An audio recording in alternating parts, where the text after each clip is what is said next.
What's up, y'all? And we are activating series 1 of Believe Your Vision. And today we're going to talk about stop overthinking and start executing, right? That's going to be the series. It's mostly about a purpose and a gift activation series, how you're able to actually use your God-given gifts that God has already given to you. And for this first episode, it is titled Why Most People Never Execute Their Vision That God Has Already Given to Them. And so, yes, today, as you can see, I got my comfy little blanket because we just gonna talk. Okay, we're really just gonna talk because I really believe that everybody has a gift, everybody has purpose, everybody has talent, and it's very important for me to stress to you all how you are actually able to start using your God-given gifts, using your talents to help other people, to solve problems, right? And to eventually, hopefully, make income and form that into a business of your own, right? And brand your own.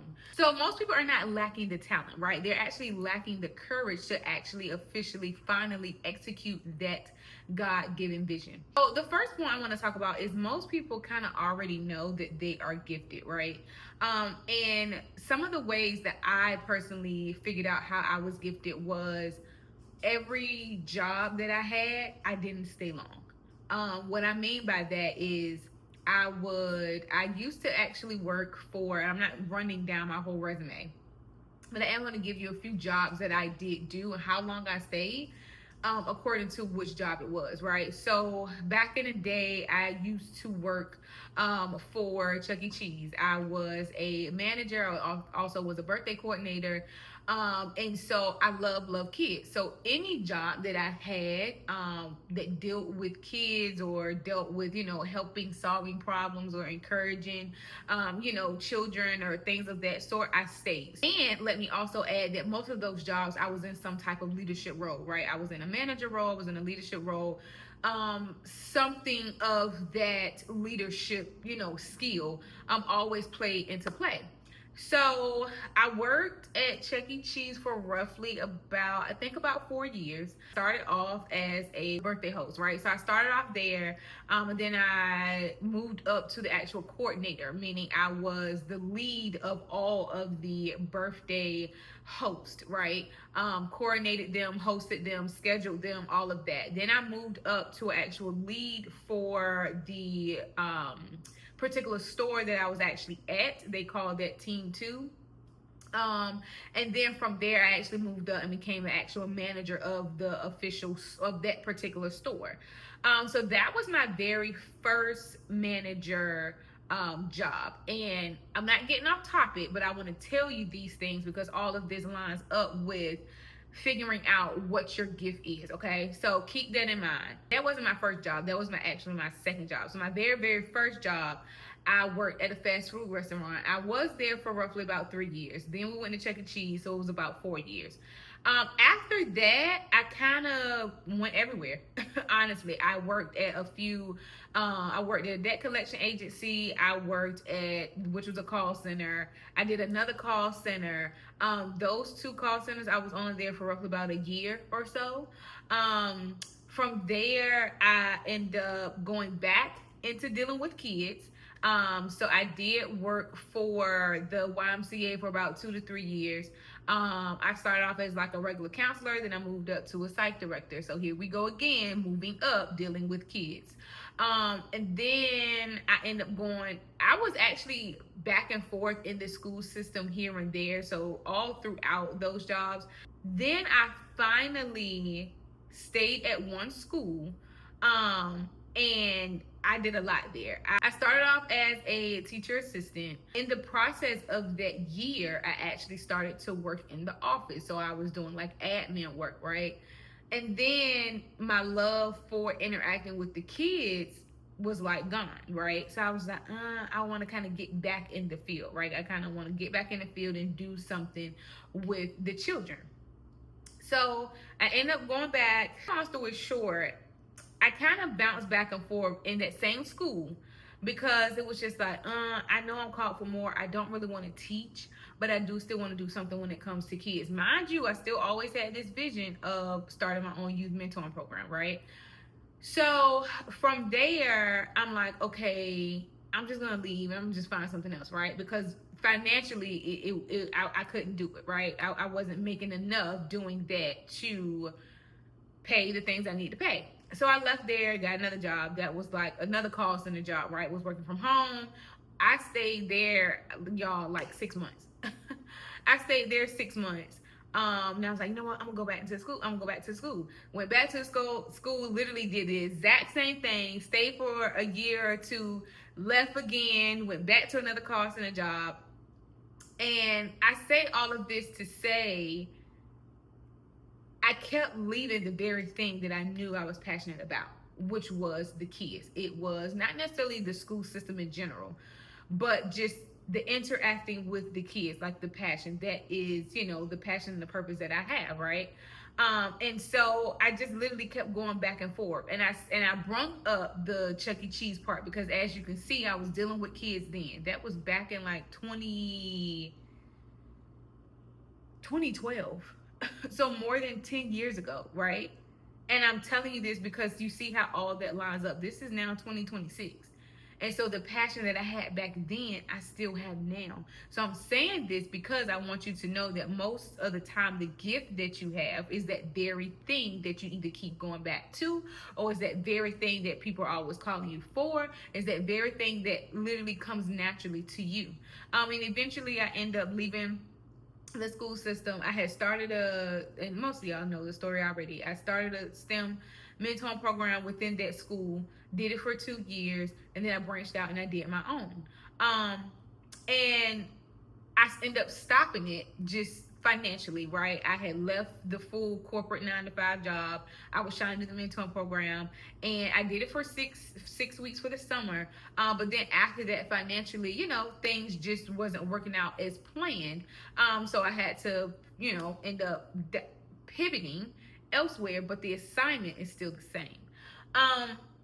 And so I say all that to say that you have talent, you have skills, you have gifts, you have creativity, you have wisdom, right? You have knowledge, you have vision, you have ideas, you have leadership ability. All of these things play a part of your gift. But the reason that we don't execute in that is because we doubt ourselves, right? We doubt ourselves, and then we start to feel stuck. We start to say, fear of failure, right? Like when I initially started the youth mentoring program, I was just like, okay, what if I don't get a lot of kids, right? What if, the parents don't like me? Like you start creating all of these scenarios that haven't even take place yet, that haven't even, that it makes sense, you know what I'm saying, to you, but they haven't even played out. And it's just like, you're making all of this up when in reality, things literally can be going well in your business, right? But we have the fear of failure, we have the fear of doubt, we have the fear of success, which was one of my main things. Fear of success. The thought of, wow, I can potentially be a millionaire, right? I can potentially be famous. I can potentially, be one that makes impact, right? I can potentially all of these things. And it's like, we all want to get to the top, but a lot of us don't want to do the work to get to the top, or a lot of us want to get to the top, but we are fearful as once I get to the top, what does that look like? Some of us will be the very first person that makes it to the top in our immediate family, right? So then and this is for me too. I'm wondering, I'm like, okay, well, is that pressure? How is this gonna look, with my family? How is this gonna look passed down?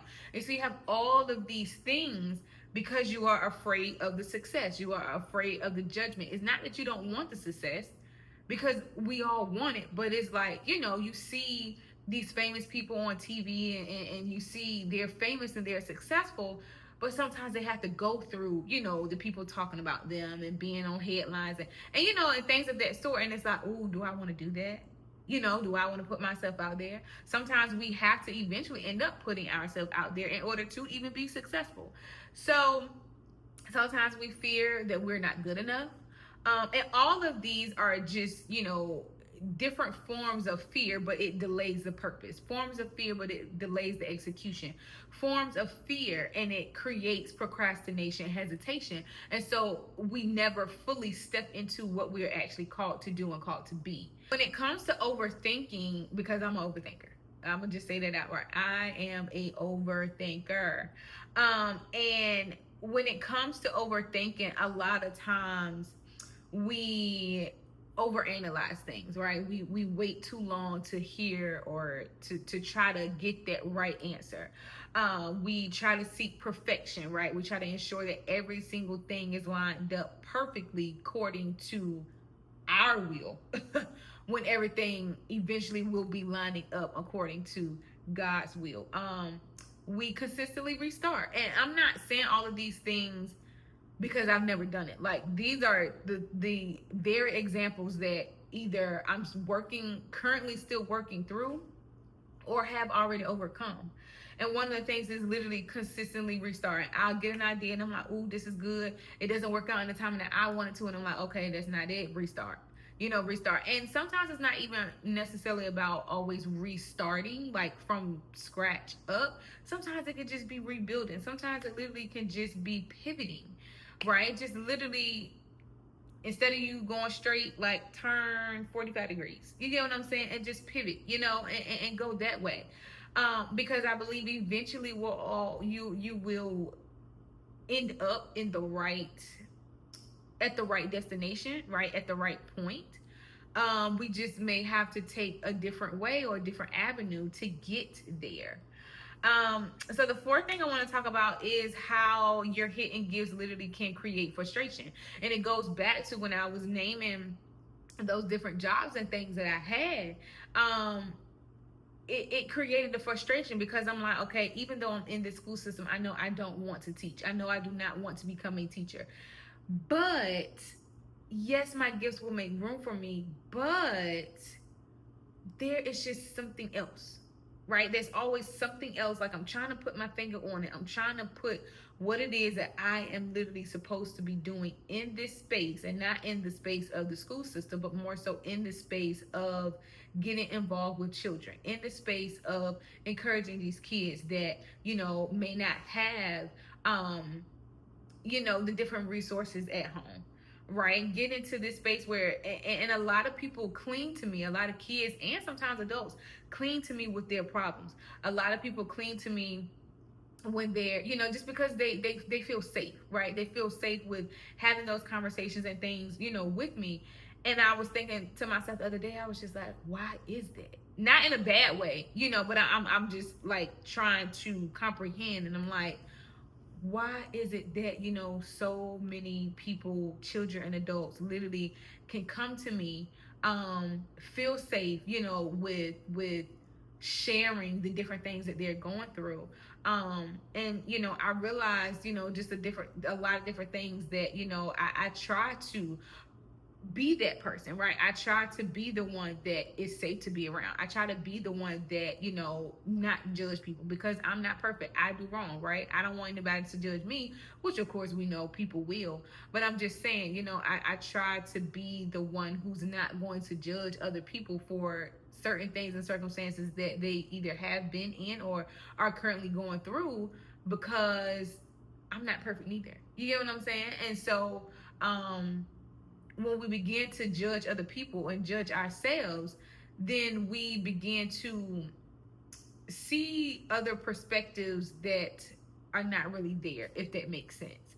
Because you can judge somebody and be like, "Ooh, I don't like them," But then in reality, when you actually finally get a chance to know who they are, it's like, "Oh, okay, maybe I do like them," X, Y, and Z. And so you just never know, right? You literally just never know. And so all of that can create frustration. You can get lost. You can start to lack the fulfillment of actually executing your purpose, right? And those are just a couple examples that I went through, that I said. But most importantly, not to judge people, because that literally can hinder you from your very next step. That can hinder you from meeting the right people. That can hinder you from your next blessing. That can hinder you from your next opportunity. So, just try to, and like I say, I'm speaking to myself. Anything that I come up here and say, I'm literally talking to myself. Purpose requires action. So Often I always talk about how clarity and movement, right? It helps you to execute. It doesn't come from ensuring that you're perfect. You literally have to move. You have to do something. You have to start working. You have to put in the work. You have to have the faith in order to move, in order to see the purpose, in order to see your gifts, right? All of those things that I went through according to job wise that is leading me into that very gift. Like I said, I know I talked about, gift wise as far as encouragement and leadership. But I believe we all have different gifts. We all have different talents. And I think there's always a season, right, to use maybe one gift more than another. And so all of that comes when you literally finally sit down and figure out what actually comes natural to me. What is it that I'm good at that I really don't even have to think about doing?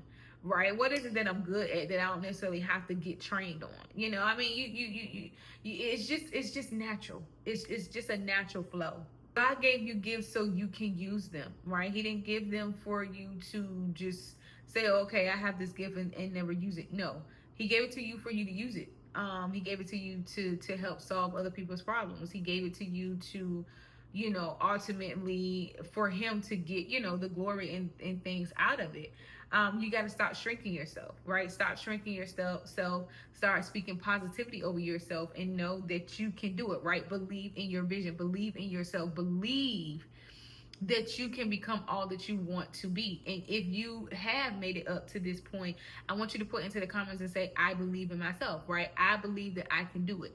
Put that in the comments, and then also make sure that you join the Believe Your Vision community, right? Which is on our school platform, because I'm trying to gather a platform. It's a free community, and I'm trying to gather as many people, men and women, as I can, to literally lock in, low in, so we all literally can find our purpose, find our gifts. You don't have to have a gift, or a talent, only like if you're in church or only if you're doing ministry. Like, no, your gifts and your talents are meant to be used every single day.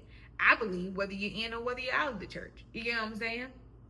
Um, but just ensure that you are surrounding yourself with like-minded people who actually want to see you elevate, who actually want to see you execute, moving into that very next level.